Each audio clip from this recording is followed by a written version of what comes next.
Well, hey guys, happy summer and welcome to Hope Rescue Podcast. It's Kimberly and Tim Scott, and we are enjoying this summer day. In fact, I saw you out there watering our plants this morning because Yes. everything's thirsty here in California. They're more than plants. They are trees. Oh, well, they're a hedge.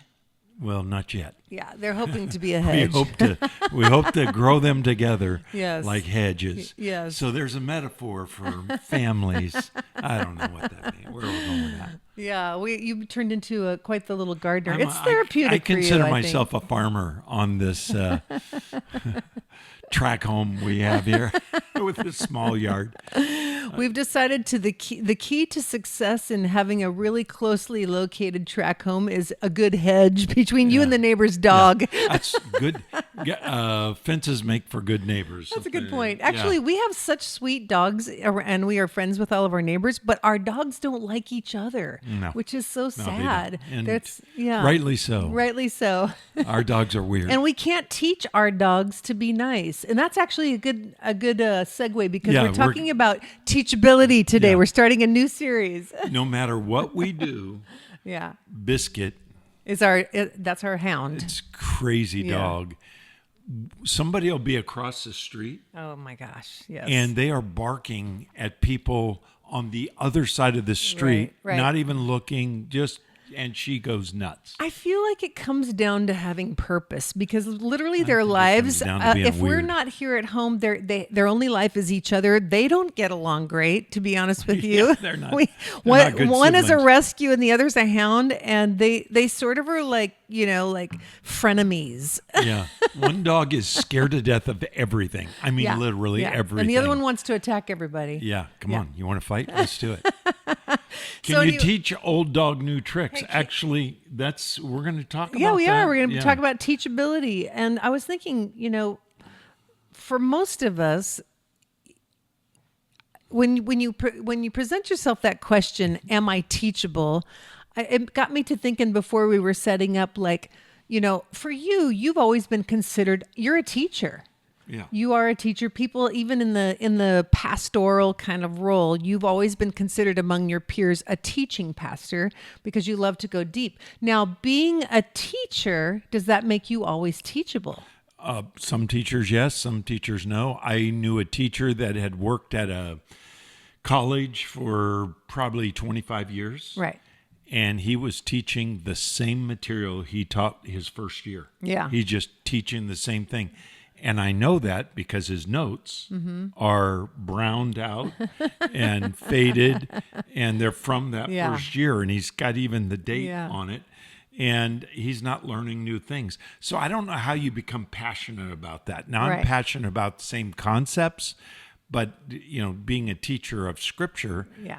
I get excited about Right. new passages and even passages I've seen before. I learn new things. So I had for years. Actually, I have all my messages filed on my computer for the last many, many years, at least 20 some years. Oh, yeah. And, I've been preaching for 50, and I don't have all those, but I have some of the paper notes that I used to use. But I don't look at them when I study a new passage or an old passage. Right. I try Like to look fresh at it with perspective. new, fresh, eyes. Right. And I glean new things. And sometimes I realize I was wrong at first time. Sometimes I've heard you say that before, even in Yeah. messages, like, I used to preach this differently. I don't Yeah. see it the same way, which means you've remained in a place of being teachable. And I was just thinking about, like, this time of year, teachers are gearing up. Our daughter's a special needs teacher. She's gearing up for her next school year, getting classes ready. They have a lot of the same material, but to be teachable, to keep it fresh, you always have to have your ears and your eyes open, to what's new information that sheds light, on Yeah. on the facts. And I wouldn't consider myself a teacher, but then I think about it, and really everybody is teaching somebody. Yeah, let's take it out of the realm of who's a teacher and let's talk about teachability, Right. because teachability is different than being Right, a teacher. right, mhm. Everybody loves to hear a man mansplain. Everybody. Said no woman ever. By the way, mansplaining is not explaining something that the person doesn't know. Exactly. It's explaining what they do know. And in a way that's very like what's the word I'm looking for? You feel like a 3-year-old child. It's pejorative. It's a put down. Yeah. You poor little fifth You get a little grader. louder, you talk slowly, and you start saying You're number talking- 1 and number 2. Yeah. But anyway, mansplaining is that teacher, whatever. But let's talk about teachability. Yeah. Teachability is absolutely crucial for relationships. It is. So think about this. If you don't listen to your spouse, if you don't listen to your kids, if you don't listen to your friends, Your boss? co-workers, your boss, your supervisor, your employees, manufacturing, if you're in that kind of business, what are other manufacturers doing? If you're not learning new things, and I'm learning new things all the time because I'm in a new business. But the interesting thing about that is that some people hit a point in their life, especially in their career, and I know this from CEOs and from pastors and leaders, that if you've been in an organization for 10 years or more, you pretty much shut down and you just do the same thing you've always done and think you're right. The problem with that is there are new things to learn. And I started writing this book several years ago called Old Dog, New Tricks. And that's all about teachability.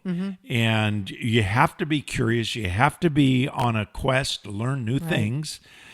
But the same is true in relationships. And so if I'm not learning more about you and from you, I'm not growing. If you're not learning more about me and from me, you're not growing. Not that we're the only source of teachability, but... No, but I also think that is indicative of growing together or apart, too.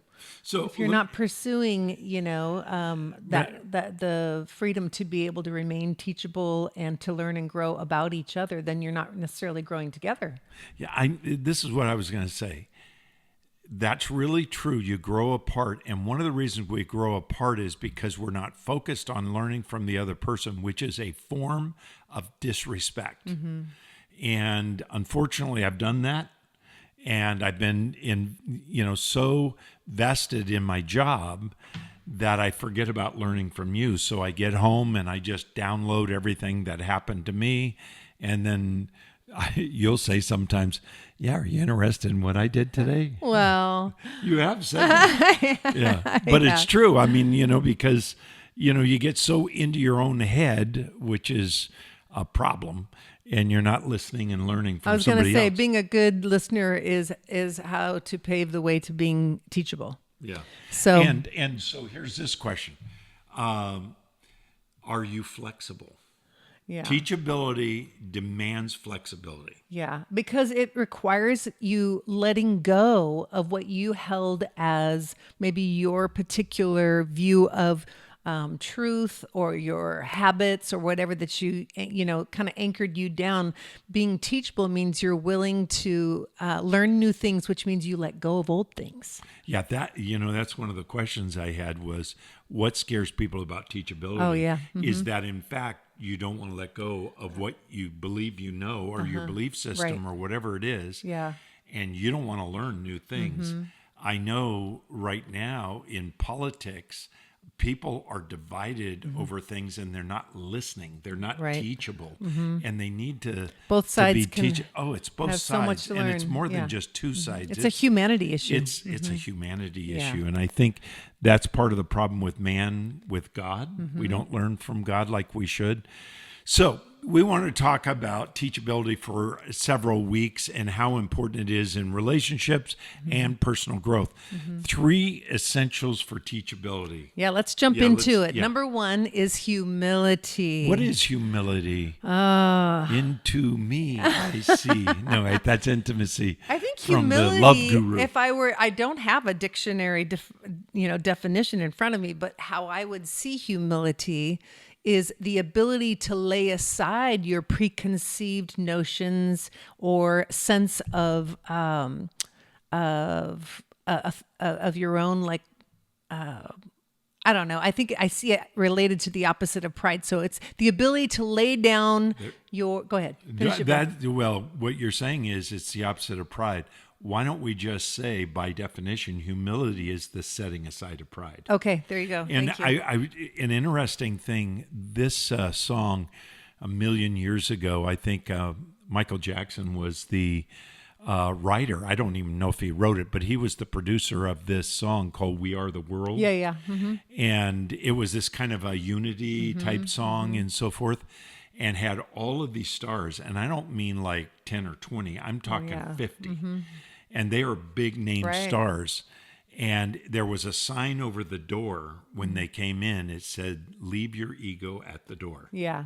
which is really hard when you're That's a big humility. deal. Yeah. Yeah, that's humility. Leave your ego at the door. Maybe that's Right, there's a good the definition. of It's because humility. it really is connected to our sense of how we value ourselves. We feel like you have to give up who you are to be humble, and I don't think that that's entirely true. I think what you have to do is give up the selfishness that wraps around your personality type and all of that. So, but anyway, so here's a good scripture for that. Proverbs 26:12. It says, "Do you see a man who is wise in his own eyes?" That's the key. In his own eyes, there is more hope for a fool than him. So, yikes. Yeah, You know, think about that. If somebody believes he is the smartest man in the room, Right. Have you ever been in a room with There's the always one. Yeah, you go like this. You go, here's the question. Have you ever been in a room with the smartest man in the room and you say no? Then You're the one. you believe you are the smartest man in the room or person in the yeah, room. if nobody's smarter than you, then you think you're the smartest. Yeah.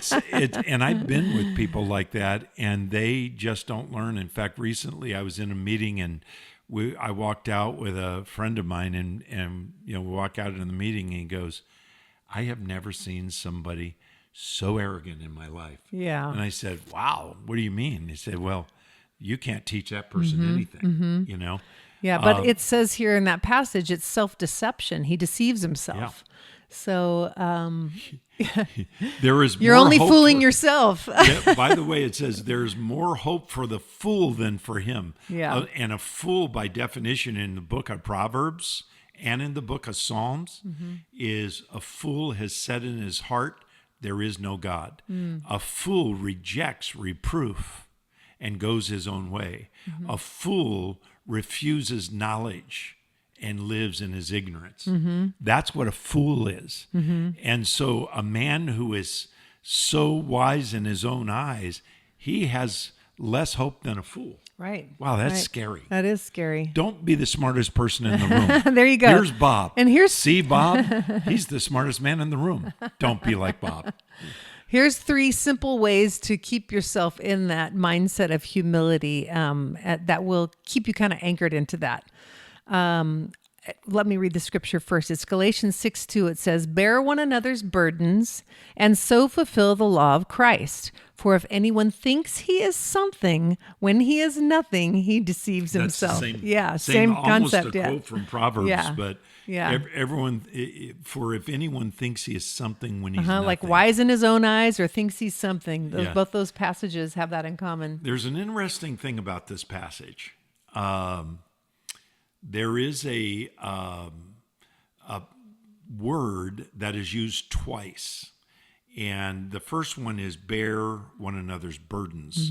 The word burden is used. And then in verse 5, in the Texas Receptus, it is, what's that? Who cares? Anyway, it's an original Greek text.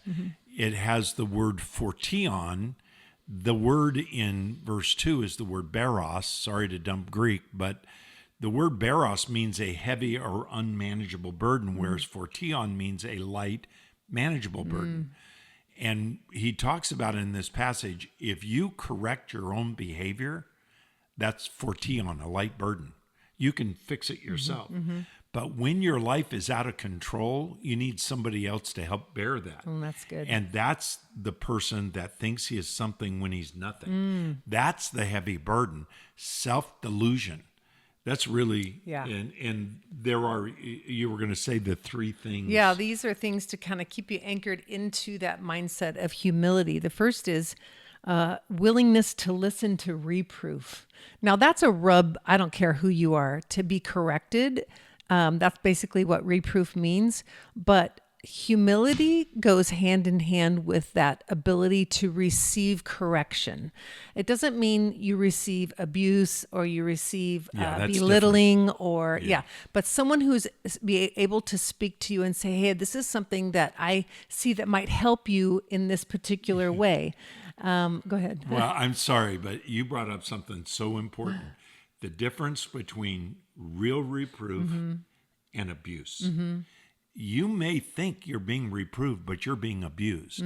Somebody that denigrates you constantly, berates you, treats you like lesser. That's right. And, maybe they don't do physical abuse. You have got to draw the line and say, this is not helping me.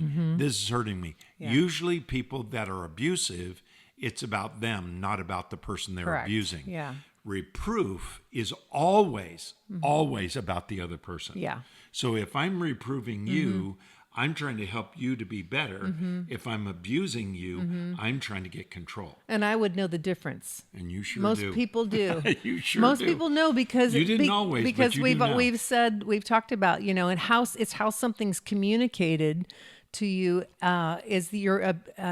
is the ability that you have to receive it. I mean, that's how you know if it's reproof, is if it's communicated in a way that makes you want to learn and grow, then you have been reproved. Yeah. If you have been abused, it's communicated in a way that makes you feel little, small, and destroys your self-esteem. Yeah. That's the difference right Yeah. there. So, but to have humility, you want to be able to receive genuine reproof. That's important. Another thing is to stay self-aware. Yeah. When in regard to humility, be aware of your own and not afraid of, but acknowledge your own weaknesses and your own limitations, because that's healthy for us to know what our strengths and our limitations are. There's nothing wrong with that. You ever been around somebody who's not self-aware? Oh yeah. Yeah. Why are you looking at me? I'm looking at you because you're sitting next to me. You tell all the tales on yourself. You don't ever hear me doing that. I am not on film anyway. Pretty self-aware and somewhat transparent. Yes. Not totally, but as much as is Yeah. reasonable. I think you're harder on yourself than you should be most days. Yeah. I'm very hard on myself. The internal conversation is not healthy many times. But I've been around people who are not self-aware. They are kind of I call them the Rodney Dangerfield of life. Rodney bull in a Dangerfield. china shop. Yeah, he had this big boat, this yacht on a small lake, and he's driving around. This was in Caddyshack 2. And he's driving around with a huge wake behind him, tipping over boats. And what's the matter with everybody? I don't get it. Yeah. Good Impression there. Yeah, that's all I got. But anyway, the Rodney Dangerfield, clueless about the impact of their behavior. Right. Been around those people many times. Yeah. They're annoying. Yeah. And then the third one is that solicitation of feedback. So when somebody solicits feedback, they are revealing their teachability. Humility, yeah. Yeah, they're humble, they're ready to learn, they're ready to grow, they realize they haven't arrived. So the first essential for teachability is humility. The second one is what? Being reflective. The ability to take responsibility for one's actions without excuse. That's the problem. Oh. That last little, why'd we have to have that on? Without Why did excuse. you write that without excuse? Yeah. Because the- excuses usually come with blame, which means you deflect on someone else something that you should be taking ownership of. It doesn't mean that can't necessarily play a role, somebody else's actions, but it's really important to take responsibility for our part in a situation. So that's hard to do. Yeah. It's painful, but it provides the foundation for remaining teachable. And that's the key, is you want to be able to get more comfortable with that process. You need to be more comfortable with taking responsibility. Let's talk about, just briefly, about the difference between an excuse and a reason. So you arrive late for an appointment. You're 5 minutes late. It's an important appointment. you did things you shouldn't have done. You didn't leave soon enough. Right. You didn't prepare to have the gas that you needed in your car. Yada, yada, you yada. stopped for a donut, and you start giving excuses. A reason is that I left early. I planned to be here 10 to 15 minutes early. However, the traffic, there was an accident just before. That's a reason. But even still, the best way to do it is to say this if you're going to be late. I'm just giving an example. Yeah. I'm sorry I'm late. I don't like to have this happen. I'm not going to let it happen again. This is why I'm late. And thank you for being patient. Let's move on. Yeah. Yeah. And that's when you give a reason, people listen. When you give an excuse, all they hear is the excuse. They don't hear why they should continue. So the second thing is be reflective. The third way to be teachable is malleable or adaptable. Malleable means like if you have a malleable piece of metal, you can hammer it into It's like aluminum right foil. yeah. Or clay is malleable that you can shape it and turn it. Are you shapeable? Are you Transformable. teachable? Are you transformable? In fact, we're in this series going to talk about the connection between teachability and transformability. How's that? And I think that's important. So Yeah. think about those. They are important, the three essentials for teachability. We're going to dig deep into this, but let's just quickly go over steps to teachability. Evaluate the facts. What are the facts you're hearing? Listen to those, respond to those. What's number 2? Evaluate yourself. So Hard. what do you bring to the table to be part of what's right or wrong about those facts? How are you receiving that information? Are you personalizing it? Are you, deflecting blame? All of those things. But evaluate yourself. And number 3 is listen to your partner or your business partner, child, parent, any kind of relationship you're in here. Listen to that person with genuine humility so that you're able to hear what their truth is in that or what they perceive to be true for them and with a heart of humility. Yeah. Number 4 is ask for help. One of the hardest things I can't speak for women, but let me say for men, is to ask for help. I love that, really great leaders know how to delegate. And it's hard for me to do that. I can do that at work because they're being paid, but it's hard for me to do that even with my children sometimes. Yeah, you'd rather just do it yourself. Yeah, I'd rather do it myself. And feel bugged about it in the process. And I am kind of a loner, independent kind of person, but it's so much better to have help and there's camaraderie in that, but ask for help. And number 5, commit to adaptation. We need to learn to adapt. We need to learn to change. We need to learn. So evaluate the facts, evaluate yourself, listen to your partner or friend, ask for help, and commit to adaptation. Yeah. I believe that you will become teachable. And let me just close by saying this. Why be teachable? Because everything is better when you're in a relationship with a teachable person. Yes. If you are not teachable, people will have a hard time being around you. If you are corrected and you don't listen, if you are receiving wise counsel and you reject it, we're going to go deeper into this in the next couple of weeks. But the best person you can be is a teachable person. Start with being teachable from God to you through his word. Secondly, be teachable from your spouse or your family. Third, be teachable from your friends. And fourth, be teachable from your coworkers and boss, supervisor, or whomever. It's really important to be teachable. It's a big part of human growth and development. Yeah. Yep. So Awesome. I'm excited to share this with you. Are you good about I'm this? good. I'm enjoying yeah, it. We're learning, we're growing. And we love you guys. Thank you so much for listening. We're going to be talking the next couple of weeks about teachability and the Teachability Index next week. So you want to hear more about that.